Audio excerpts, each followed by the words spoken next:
तो चलिए सुनते हैं आज की कहानी, दीपक की रोशनी।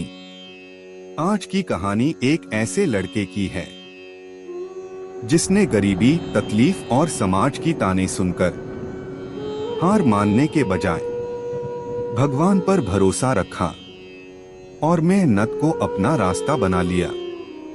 ये सिर्फ एक लड़के की नहीं बल्कि हर उस इंसान की कहानी है जो जिंदगी की ठोकरों से टूटता नहीं बल्कि और मजबूत बनता है।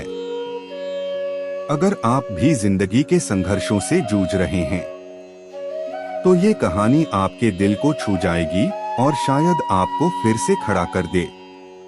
एक गांव में दीपक नाम का एक गरीब लड़का रहता था। उसके पिता एक मजदूर थे और माँ बीमार रहती थी।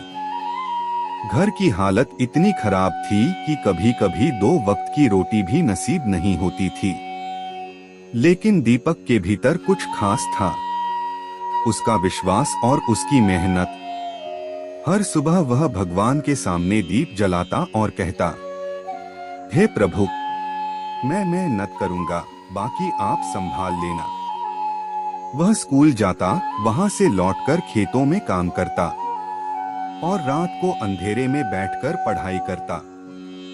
गांव वाले अक्सर उसे कहते, इतनी गरीबी में तू क्या कर पाएगा? लेकिन दीपक बस मुस्कुरा देता और अपनी किताबों में खो जाता।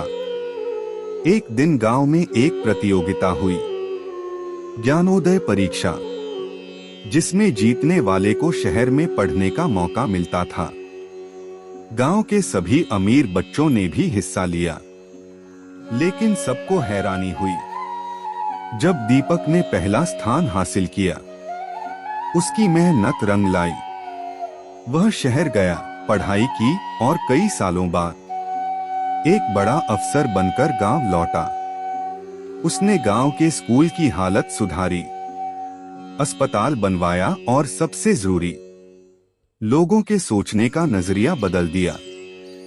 जब किसी ने पूछा, दीपक इतना सब कैसे किया, तो उसने बस इतना कहा, जब जीवन में बहुत परेशानियां हो तब 2 चीजें थामे रखना, भगवान पर विश्वास और खुद पर मेहनत, यही रास्ता है।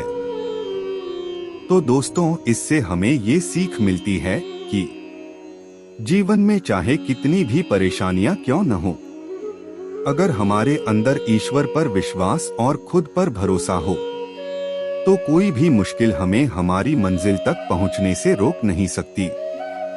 मेहनत का कोई विकल्प नहीं होता और सच्ची लगन से किया गया प्रयास कभी व्यर्थ नहीं जाता।